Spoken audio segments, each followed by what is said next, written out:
Okay, so another Monday Masterclass. A bit funky today, though. You see that? So topic-wise, today we're going to go over journaling. So kind of off the back of the edge and the repeatable process, we're going to go over journaling.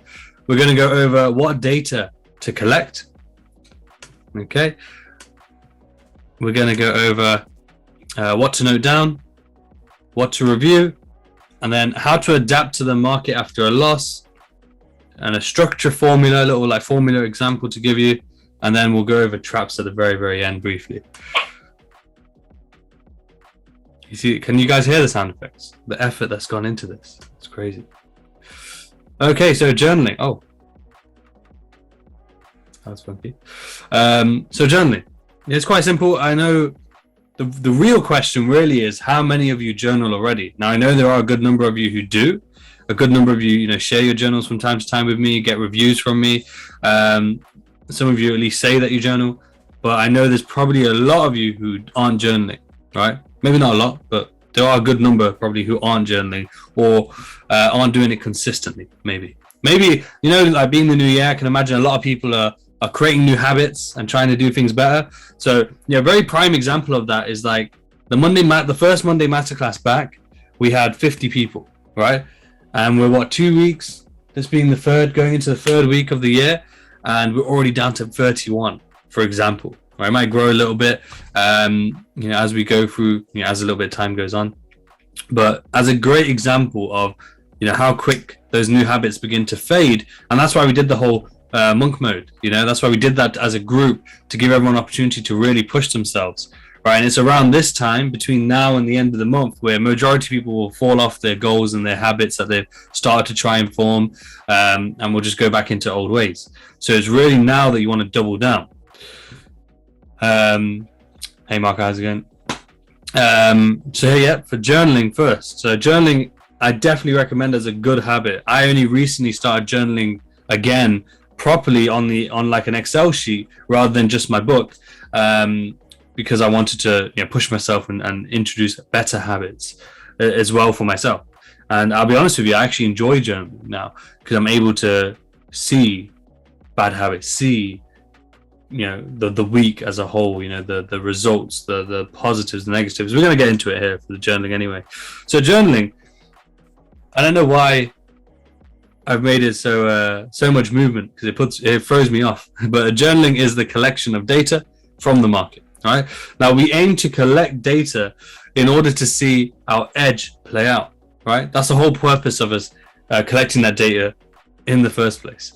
Now, on top of that, though, is that we get information from the data itself, such as our strike rate, our daily, weekly, and monthly performance, meaning the P&L, the profit and loss, the profitable habits, and more importantly, even the losing habits.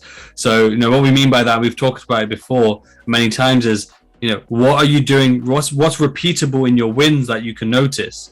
Is it a particular liquidity play? Is it a particular time frame? Is it a particular order block? Is it a particular pattern that you may even use? Or a bunch of confluences together that seem to be apparent and repeatable in your wins compared to your losses? And then same with the losses, though. What seems to be repeatable in your losses?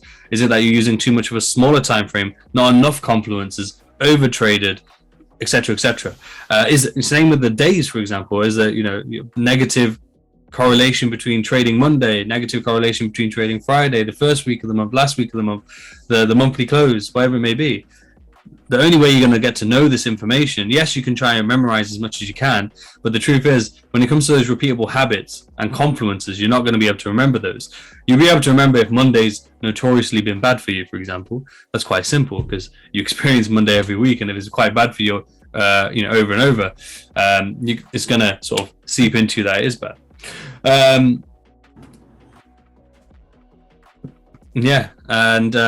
So that's why it's so important to journal, because you're collecting the data. You can see the data, you can see the information right in front of you. So from this data, it's important to perform regular reviews, right, to help refine and maximize potential while minimizing losses. And that's very important, the refining and maximizing potential, because even when that's the difference, when you have a profitable edge, and yes, that edge works, what's the thing you do next? It isn't to look to make changes and drastic changes to improve risk to reward or strike rate, etc. It's to just to refine your edge. Go through your data, do that hard work, and that it's kind of tedious, like a tedious task, going through the data to find out where can I refine to maximize my potential. To then that's what will increase your strike rate, your risk to reward, and so on and so forth.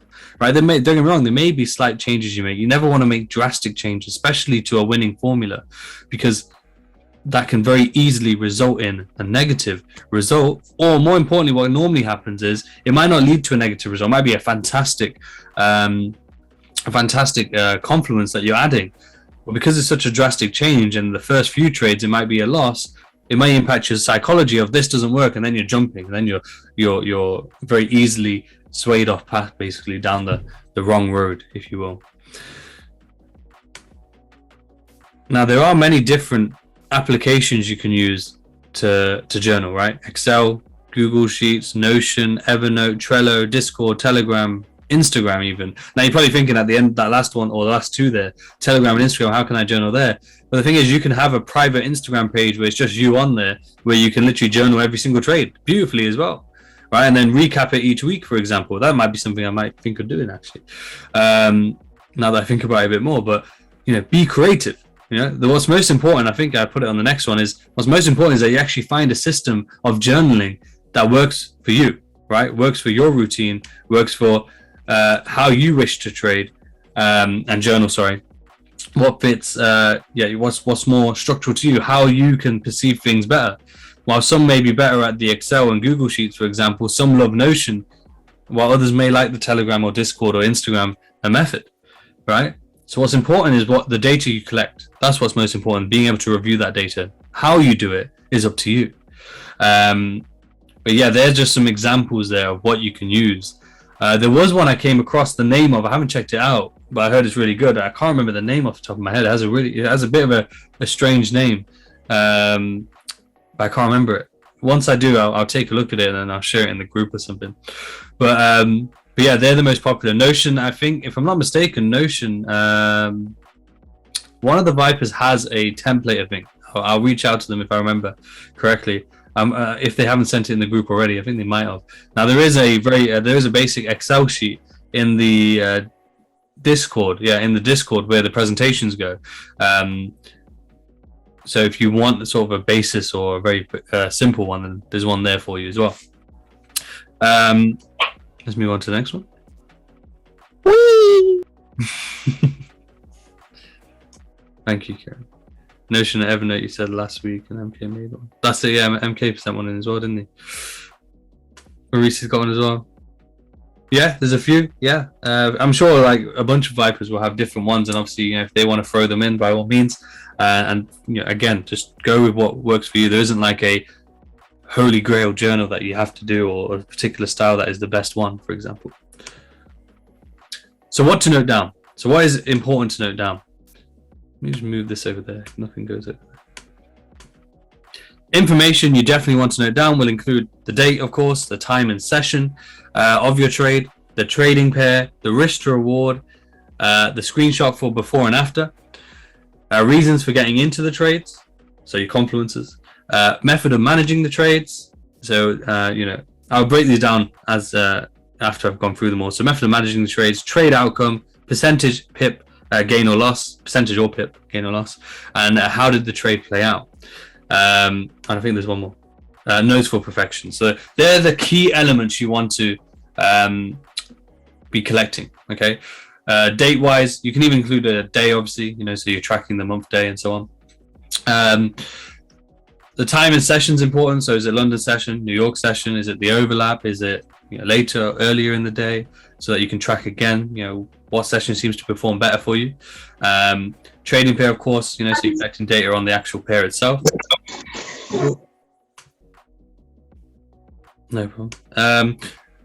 Pair on it, the pair itself. Risk to reward, so you're monitoring, obviously, especially if you have a fixed risk to reward, which is obviously very, very much recommended to me. I think personally, having some form of risk profit taking, fixed profit taking, whether that's a 1 to 3, 5, or whatever it is for you, I think is compulsory. That's how far I would say compulsory on every trade to take some form of profit repeatable on every single trade. That's my opinion. But yeah, having that noted down, screenshot for before and after, of course, to be able to note how it played out, what it actually looked like, whether it's a win or loss, or even if you get Kieran, for example, or you miss your trade. It's very important even to note that down, because it's still a trade that was for you, and you may learn how to avoid that in the future from seeing any form of repeatable pattern. It could be that you're not leaving enough breathing room. It could be many things, right? Reasons for getting into the trade, obviously your confluences. Now, depending on the software or application that you're using, it may be a case where you can even note down or have like a drop down menu of confluences that you can then just add and add.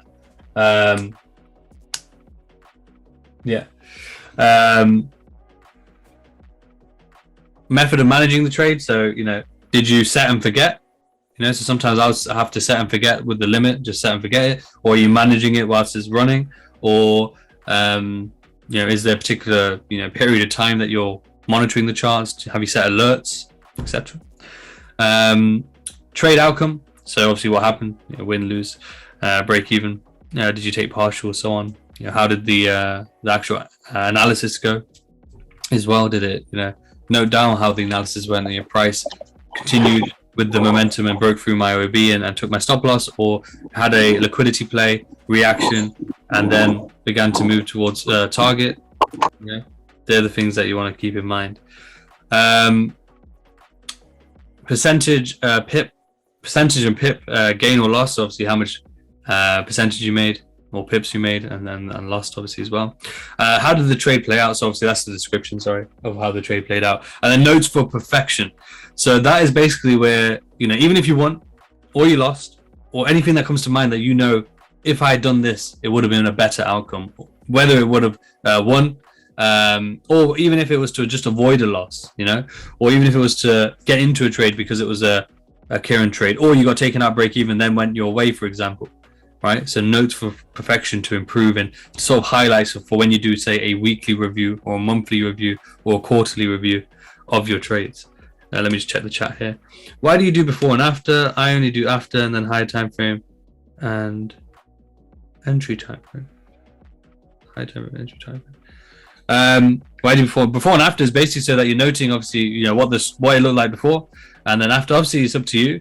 But before and after is basically because you can take a screenshot before you enter the trade, or before the entry play is taking out the analysis that you're looking at. So you're also noting down and being able to see, where your mindset was at beforehand, and what you were looking at beforehand, and then again afterwards doing the same thing. And that's why we're doing that's why, as you can see with this list, is noting down your reasons for getting into the trade, and afterwards, obviously, the trade outcome and how you managed it and how the trade played out, is because you're trying to take note as well of, was you too confident?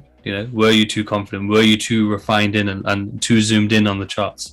So you keep track of those thoughts as well, because it's obviously a massive psychology game, right? That's the major contributing factor to profitability. So we're trying to note down the thought patterns, trying to note down, obviously, how confident were you.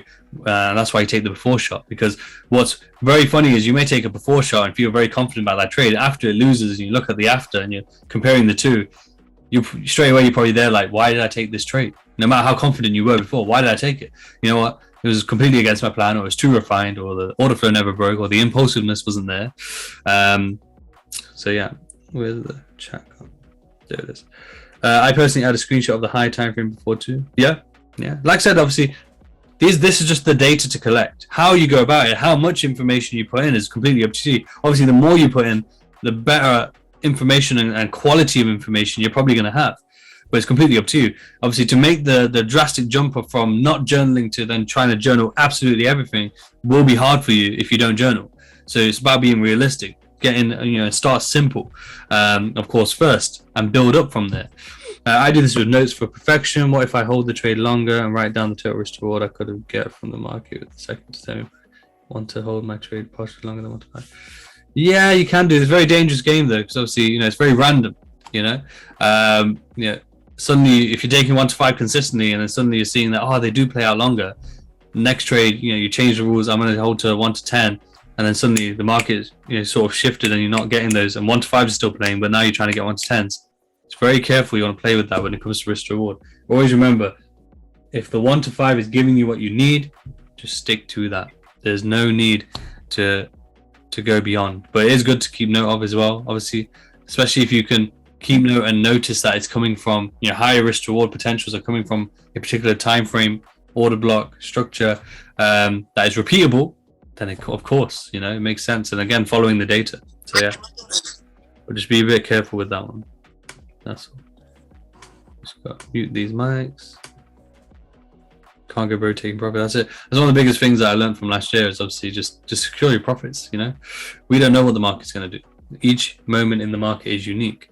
So the best thing you can do is have that fixed take profit system in place, that just every single time it hits that particular area, whatever it is to you, like to one person it could be 1 to 10 trade, to another person it could be a 1 to 5, to another person it could be 1 to 3, whatever it is, which and confidently can see from your backtested data, not even backtested, but just data collection, is repeatable and it makes you profitable. Do it. Like for me, it's 1 to 5.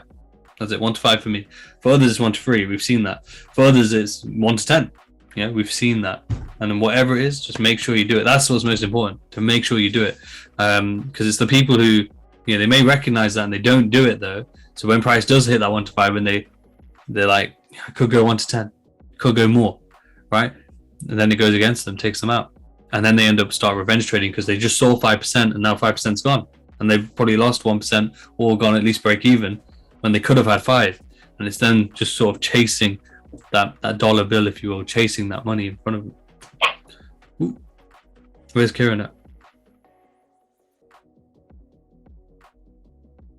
No, Kieran didn't do it. What have you noticed you find those nasty risk to rewards when you based on it? It's just higher time frames. Basically with any risk to reward, high risk to reward, regardless of pair, it's just higher time frame. When you manage to get a scalp entry, so a sub 5 pip, for example, stop loss, and a swing target, so 100, 150, 200 pip target, it's always going to give you a high risk to reward trade. So it's not really rocket science when it comes to the high risk to reward nature of doing it consistently, like trying to get very high risk rewards day to day. That requires obviously me personally, I don't think it's realistic. Personally, that's from me. Realistic to do that every day. Obviously, there may be people out there who I've not come across one yet. But even like say the 1 to 10s or that 1 to 10 sort of range, or maybe a bit above. That's quite high, of course. That's very high.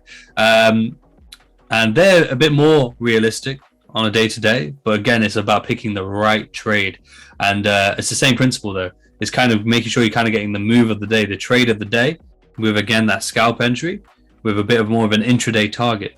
And yeah, that's really it. So it's not really based on the data on that side of things, and the data backs that up as well though. It's just kind of, normally it might be like a daily order block, 4-hour order block, and then 4-hour, obviously, let's say if it's bearish, 4-hour lower high, but you're getting a scalp entry, like a 1-minute entry, or probably basically a 1-minute entry, maybe a 5-minute, depending on how big the 5-minute candles are. But yeah, that's how you get it. No worries, man. So what data to review?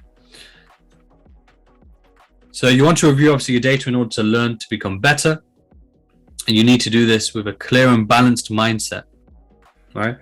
The reason why you want to, reason for this, is to be able to interpret the data without any bias. Okay. So that's why it's very important to review it. You want to review it when you're feeling calm, relaxed, not when you've just taken a loss, for example, or just had a bad week, for example, and you're still feeling it. That's what's most important. You might have a bad week but not feel it. Like I've had bad weeks before, but because my psychology is now on point, because I now understand the probability-based mindset that you need to have, it doesn't faze me in the sense where I feel really negative, like I used to in the past, though, where I put in loads of work, really trying to do my best, but then psychology gets the better of me, and I go off plan, or even if I'm following the plan, the losses just get to me, and my mindset's all over the place, right? But same with not just trading though. If let's say you're distracted from, because of some sort of situation in your household or your family or some relationship, whatever it may be, and you can't do your work objectively, then again, some people use trading or use those things as motivation to be focused and sort of drown those things out. Positive, and great for you. For someone like myself, it would play on my mind, so I wouldn't be actually focused. And that's very important, to be focused, so you can have that balanced mindset and interpret the data without any bias. So you can look at the data from a balanced point of view to learn, to grow, to refine, and also obviously look where you need to avoid things. So data to review. I made this such movement is making me go wild. Total number of trades taken per day, week, and month, so you can track that data. How many off-plan trades, if any? Hopefully none, but if you have taken any, how many? So that you can obviously sort of remove that slightly from the sample size as well. The strike rate of the strategy itself, before and after screenshots as well, as I said, so that you can observe obviously what you saw before and then obviously how it played out and what you saw after.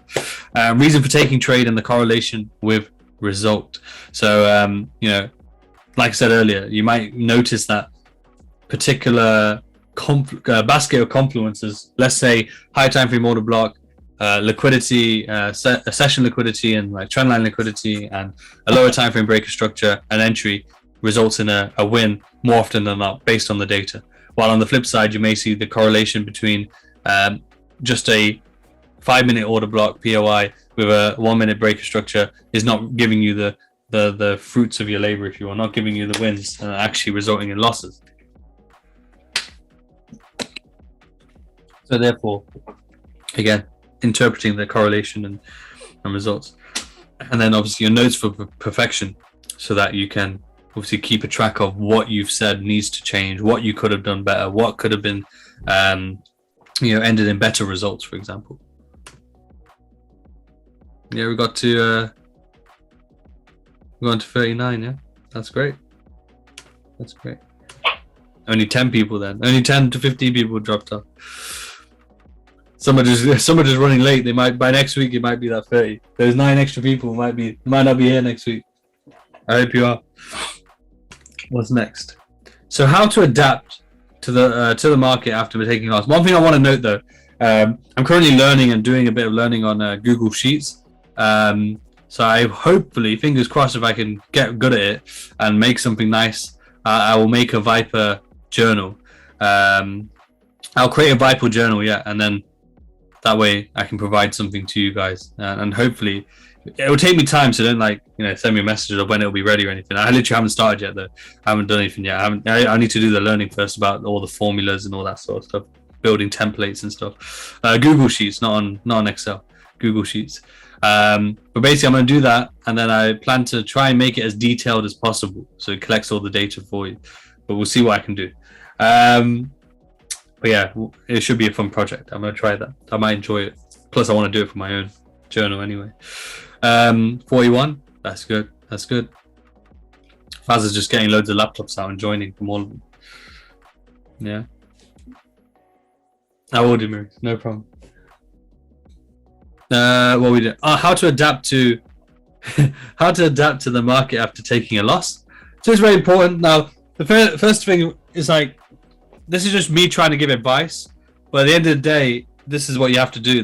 First of all, you have to accept losses. It's just going to happen. And if we let losses affect us, if we blame anyone but ourselves, right?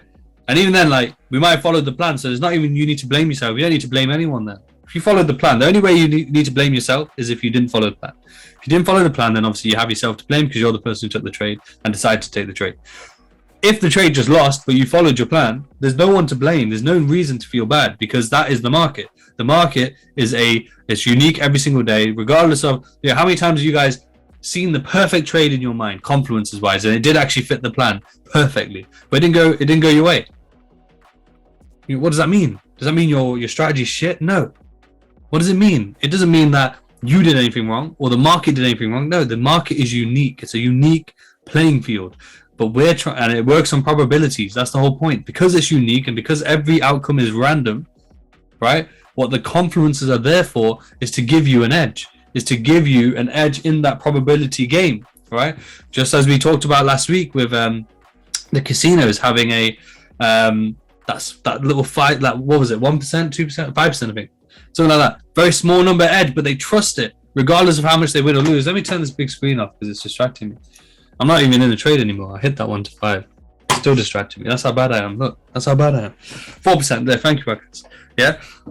Such a small percentage, but they trust that edge. And that's where we have to get to. We have to get to the point where we literally, don't get me wrong, it won't be easy in the beginning. It won't be easy in the beginning, but what will help is doing the repeatable process, finding an edge, now journaling as well. So you can see that data, interpret that data.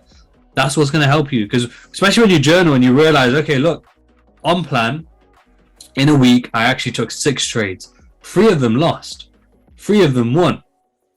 I'm profitable, right? The 3 of them might have come in a row. What happens, right? What happens?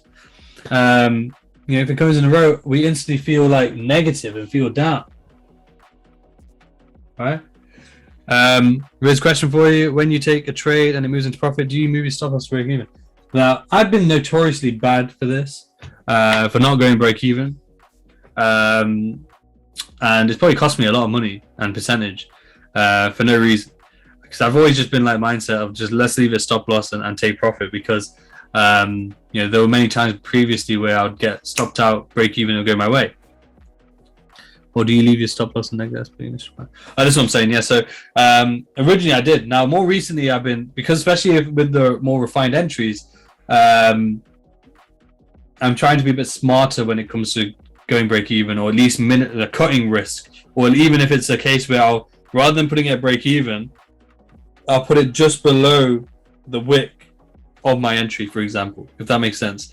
So reason being, I'll still use structure to dictate it. So I'll still want, especially because my entries are based on the 1 minute, higher high, I want a higher low and then a high high. Once that's done that, then I'll go to break even, or like I said, just put my stop loss just below the wick, in case there's for any reason an imbalance or a small order block that price could come back towards and then move off from. Otherwise, otherwise that's the only adjustment I'll make.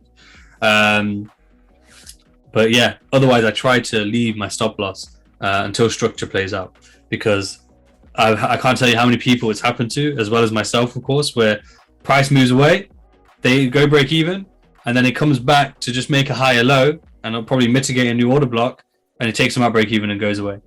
So I'll let that higher low come in first. Once that higher low, this is obviously in a buying scenario. But yeah, once the higher low comes in and moves away, then I'll go break even. But that's something I'm really made a change more recently, because again, I probably lost a lot of money and percentage, probably for no reason, just because of leaving the stop loss and take profit. No worries, fans. No worries. Anytime. I see right under the interim swing. Yeah, that's it, man. That's it. Change is good always. Yeah, like you always have to. That's where journaling and reflecting is. That's why reviewing data is important, because that's the only way you'll grow, right? And it's always okay to make changes when you've got the data. Can't wait to do this. No worries. No worries. But yeah. Afterwards, obviously check the structure on high time frame. So this is more like in real time, because the question was more in regards to like, how do you get back on track? How do you adapt to the markets? How do you, sort of get back in line with the market to be able to analyze or trade again? So afterwards, check the structure on higher time frames. If let's say you're using the 15-minute, go up to the 1 hour, 4 hours. Where are you within that, price range? Are you at the low, significant low, or significant high? Was a big one that we will see. I can't draw right now. But a big one we'll see is, say like an impulse happened. I'll try and show it on the charts or draw it out after. Let's get through this first. I'll try and draw it out, because it'll be better to see it rather than try and explain it.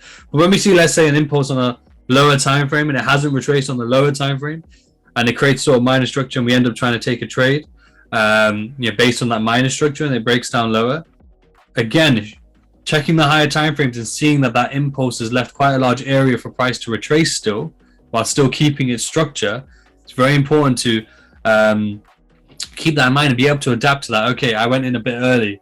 I still stuck to a plan. The trade was still fitting the plan, still was valid, but it wanted to retrace deeper. That's it, simple. And now I sit back and wait for price to play out and go deeper into a discount, for example.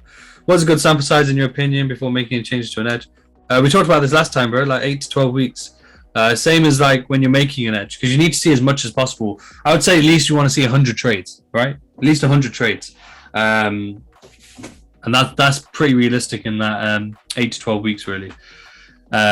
Because again, it's like flipping a coin. Like 10 times, it's going to be X amount. You know, it might be thingy. Oh no, it's no problem. I was just saying. 50 times, 100 times. Obviously, the more the better. That's the truth. But I would say at least go for 100. If you can go for 200, even better. But for changes, it can be sooner, because if you notice that from the data that the changes are making a drastic difference, like going break even, for example, if you were testing that and you saw that, by me trading still using not going break even, and the comparison of the same trades but going break even is actually resulting in a 5% win, 10% win for the last 4 weeks, 5 weeks, 6 weeks over 30 trades, for example. Though it's quite a big difference with the break-even thing, but that's a huge difference in results, and it's quite evident. And you can then look to transition to that then. So yeah. Already seeing a greater win percentage in US session with recording data. There you go. And the thing is, like, let's say if you just started recording data, for example, in the last 2 weeks, and you're seeing that, that's great. You may focus on that, but it's not enough, for example, to then make the change to I'm only going to focus on US, for example, right? You want to see a bit more. But if you're already seeing it, that's a good start. And as time plays on, if it continues, you already know that you have something to focus on. What can help for clarity is sticking to only a handful of time frames. So this is what the structure formula is going to be about, which is basically like not overcomplicating things. I've done it. I've been a very big mistake I made was so many different time frames focusing on, like, daily, 4 hour, 1 hour, 15, 5, 1. That's how many daily, 4 hour, 1 hour, 15, 1. That's 5 right there. And 5, don't get me wrong, it's not a crazy number, right? However, I would definitely recommend trying to keep it simple, just like with the pairs. Keep it as simple as possible. You have very simple instructions, very simple reasons as to why you're focusing on a particular structural point and where you are in a particular price range, because it's very easy, as I'm sure it's happened to you guys, where you have 5 different price ranges, for example, and some are conflicting each other, and it's very confusing, and then you don't know where structure is going, you don't know where the direction is going, and you feel all confused, and normally ends up resulting in some bad trades. I'll just read this one out and I'll go back to the chat. Once you check structure and work out where your misinformation is, try to understand the story the market is giving you. So when I say the story, it's like, okay, I got stopped out, but why did I get stopped out? What was price doing? Why did price move in this way? Where is price going next, and why? What is liquidity telling me? What is the structure telling me? Where are the POIs in the market? So I can understand that. Did I lose because it was a liquidity grab and it went my way? Did I lose because I was just a bit too early? Did I lose simply because I was following my plan and price had another idea and different outcome that was coming out? Right? Help you to be balanced out, asking the right questions. If someone thought it was a good idea, why would they wait so long, like 8 to 12 weeks, if they saw their friends doing it and it working for them? Like, wouldn't it suck knowing that it's more profitable and not changing it for 2 months? Not really, because obviously, how many times have we seen good results doing the same thing over and over for 4 weeks, for example, but then suddenly it's gone to shit, right? Because data size, right? It's data size. The market is random, so it could be randomly working out in your favor based on that for the first month and first 4 weeks, but then 6 weeks comes along, so the next 2 weeks it completely changes. The market shifted, the structure changed. Maybe the price was ranging for 4 weeks, for example, right? And it doesn't matter about friends, There's many people who do different things, Look at me and Krishna and Cal, for example. We trade very differently. Not very differently, but there are some key changes for sure. And yet, we're still profitable, still have an edge. And I don't allow what Krishna does, for example, or Cal does, or any of the other Vipers, for example, impact what I'm doing. Just because even if it may seem that they're more profitable or getting a higher strike rate or whatever it may be, if I did that as a mentor, it'd be really bad. And that was something I did struggle with in the very beginning as a mentor, not the Vipers, but back in the day, of seeing like my students doing really well, and I wasn't even being able to actively trade. And therefore, you're comparing yourself to your student now who you've taught, right? So it's like a different psychological barrier. You have to overcome that, right? You have to overcome that. You have to always remember that. trading is unique to you as an individual. It doesn't matter what someone else does, doesn't matter what that person does, doesn't matter how good or bad they are. It has no impact on you whatsoever. Don't get me wrong, if they teach you something, again, go and test it, because it might be something that they have an eye for and they, really suits their personality, but it might not suit yours. Chris, how often do you close trades sooner than expected on your plan? Oh, sorry. Is it a good thing or just psychology? It's only a good thing if, let's say, structure's told you. If something strong indication, just as it would to get you into a trade, has told you to get out of the trade, then it's a good thing. Otherwise, and normally you can pre-plan that as well.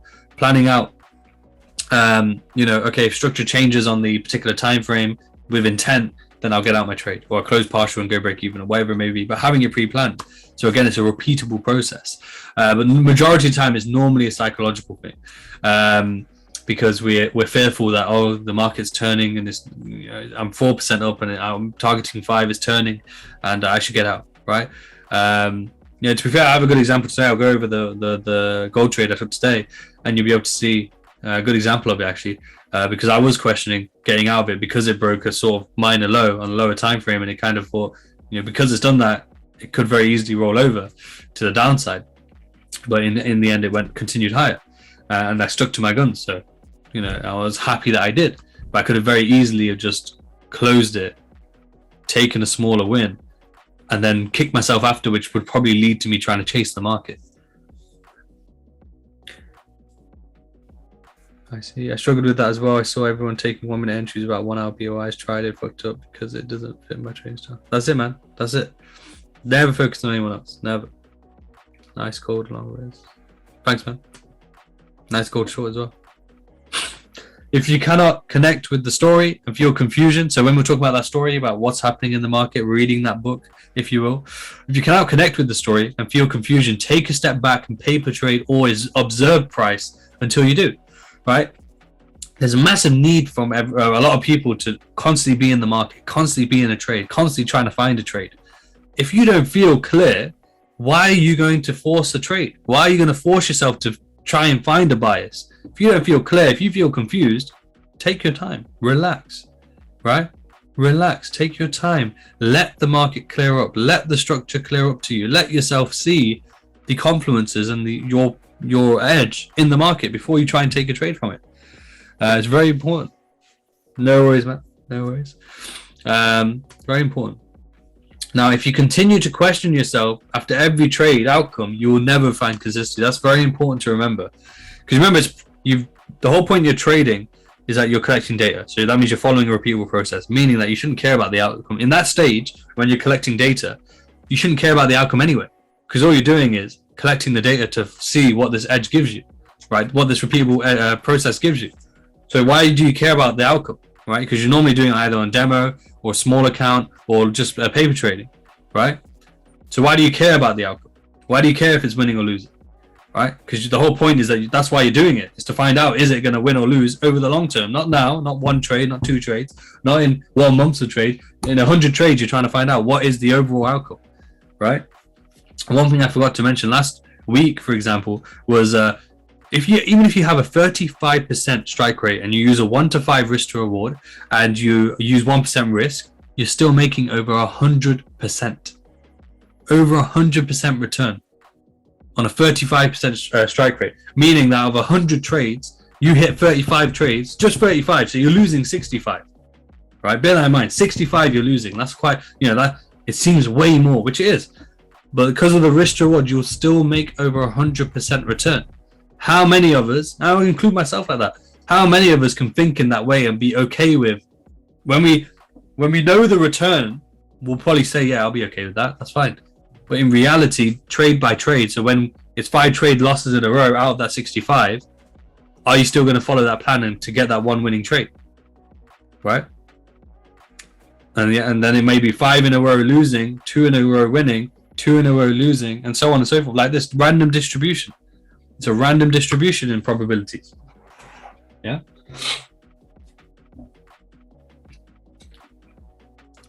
Hope that makes sense. On to the next. So structure formula. So here we have gold. We have 4-hour time frame. So the structure formula is working off just specific time frames. In this case, 4 hour, 15 minute, and then the 1 minute for entry. So yeah, so here we can see that we have the 4 hour time frame, right? As you can see here, we have a higher low at the time, lower high, lower low. So we have a new structural price range for the 4 hour. Okay. Now the higher time frame, the reason we're working off that is because it gives you the direction and the momentum. So we'll use a 4 hour time frame to give us the direction and the momentum. Even from just looking at this chart, the pullback was corrective and slower, impulse for the downward move. Now, structure formula again, 15 minute, within that, as we can see here are our 15 minute highs and lows. Now what's interesting is, yeah, we have a higher low here, higher high, higher low here, higher high, then we make a lower low. So that's like, you know, instantly, okay, we're looking at a short, okay? Lower high doesn't happen, it goes and makes a high high. Cool. Now for a lot of people that'll be confusing, they'll lose their mind over that shit. They'll be like, they'll just get confused, they won't want to touch the market. But really it's like, okay, it didn't create a new lower low. So what does that mean? It means then it's bullish. That's it, right? And we shouldn't be looking to sell from here anyway, because we're not in a, you can do it, don't get me wrong. And a big confluence that's missing is obviously we're not in a premium, right? For that 4 hour range. But that's fine. You take one loss, right? Say you took one buy here, one win. Just for example. Comes down, you try to take a buy here, for example, one loss. Try to take a sell here, one loss. You're still up. That's the most important thing. That's the whole point of this repeatable process. That's the whole point of having an edge. You followed it because you're now following the 15 minute ranges. You've taken 2 losses, you've had 1 win, you're still up because of the risk to reward. Price comes up, makes a new low, comes up, makes a new low. Say that's another buy opportunity for you there. Okay, another buy opportunity for you here, 2 more wins. You're at this high, I don't know, let's say price comes down, you're looking to buy again, price dips down, another loss, right? It's not the best example in regards to this picture, but what I'm getting at is you're focused. You're so, remember when you focus, you're like, your vision just gets focused on that one thing, everything else kind of gets blurred out. So you're trying to do 4 hour for your direction and momentum. You're dropping down to 15 to trade the price ranges on that particular time frame. Within that, you know, you're definitely focused on where the direction and momentum is lying in the market. So you're going to be focused on those for your, you know, if you want to get bigger risk reward trades, or if you're looking to get bigger risk reward trades, you know that they're the ones to try and capture. Not, you know, in this case, obviously trying to buy and get a huge risk to reward trade. But then, yeah, again, you're just working within those ranges. That's it. Not 4 hour, and then I'll go to 1 hour, and then I'll go to half an hour, and then I'll go to 15. Now, don't get me wrong. Hear me out. If you're doing that at the moment, all the different ranges, different time frames, and it works for you, that is fine. Don't make any changes. Don't make any changes, okay? Because it works for you. Like I said, this isn't like a dig at those people. No, oh, I am one of those people to a degree, and I'm sort of shifting slightly, trying to refine things slightly for me. But if you are someone who struggles with all that information to put it all together, right, and you struggle and you find yourself very confused, this can be the answer for you. Now, it doesn't have to be these time frames. This is just an example. But it can be something like, you know, 1 hour, 15 and 5 for you. Or it could be daily 1 hour and 5 for you, for example, whatever it may be for you.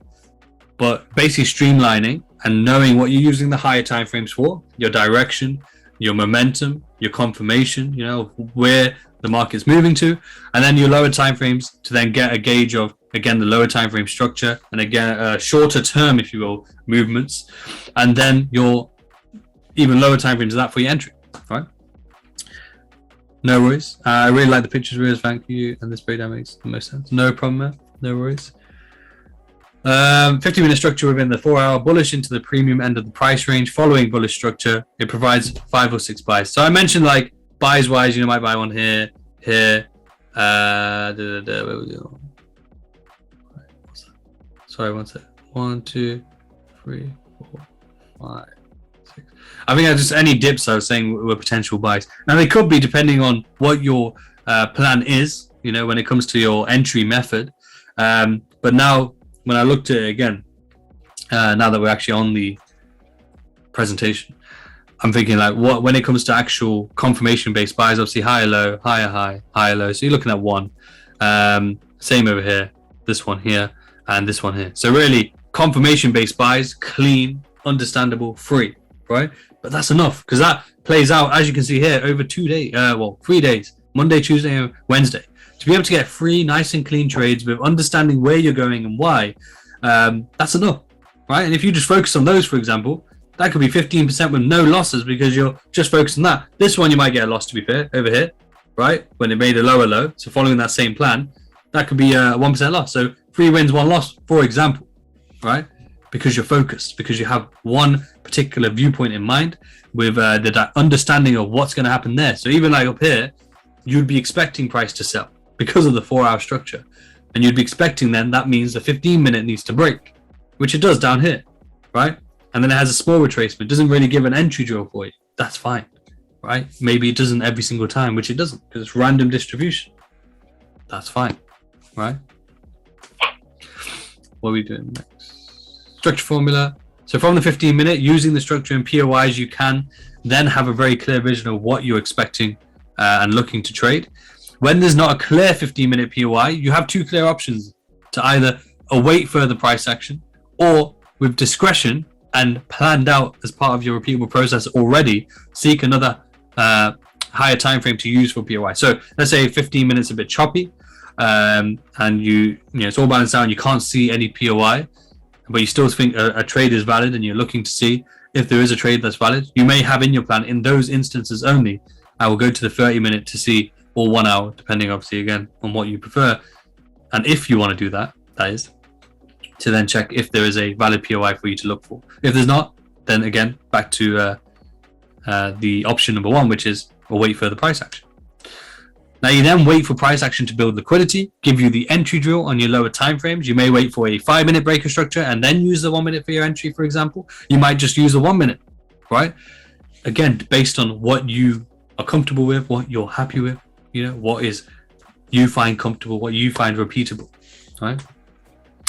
But what is important to note with this formula example is the clarity and fixed process it provides. That's what's important, right? The clarity that you're focused on, yeah, specific time frames, specific direction and momentum, and the process is a very repeatable, very fixed process. Because, you know, don't get me wrong, like I said, I know there's people who go through all the time frames, from 1 minute time frame all the way up to, I don't know, like 30-minute time frame, but all the minutes in between, right, to look for ABs. And if it works for them, fantastic. But again, I can't stress to you how many people, remember I've always said less is more. How many times have I said it? Less is more. And the reason is because less is more. It helps with the clarity. The clearer you can be, the better, right? The clearer you can be, the better. So that's why I like this particular formula, structure formula as an example. Now the particular structure formula I've given, the 4 hour and then 15, and then obviously lower time frame to re-entry, that is a powerful example of that formula. It might be something you want to look at. And if it's not, then that's absolutely fine. But yeah, because it gives you like 4 hour isn't going to change drastically every single day, right? But you're in your 4 hour price range, for example. Your 15-minute is what you then come to each day, right? Each day you're going to come on the chart. You're going to know, let me look for my 15-minute range. Is it still the same from overnight? Oh, it is. Okay, so I already know that where I'm going to look to buy, where I may look to sell, where I may be waiting to buy and sell from, and that's it. Keeps it very simple. I would recommend someone trying to learn to walk before they can run. Would it just be a discretion to choose to not go under 10 minutes or something like that? Or is that something we ask you or Cal? Well, it's up to you, because experience is king, right? So the only way you're ever going to get comfortable and learn with below the 10-minute, for example, or 15-minute or whatever it may be, is to experience it, right? But if you don't have that structural understanding first, for example, of, you know, what you're actually looking for, what you're actually, why you're looking for that as well, based on the time frame, what that means then for the, so let's say you're on the 1 minute, that breaker structure, what does that mean for the 5? Does that mean the 5 is broken, or does that mean they're still waiting for that to happen, and so on? So as long as you have that structural understanding and sort of being able to read price, there's no real reason why you can't then begin to venture, should you need to and should you want to venture into lower time frames. Because again, it's about experience. What I wouldn't recommend is trading the lower time frames very quickly. Take your time, you know, get that confidence, get that good feeling, and more importantly, the data before you rush into something. As always, it will all come down to your discipline to follow the process that will lead to results, because that's the end of the day, right? That does not change.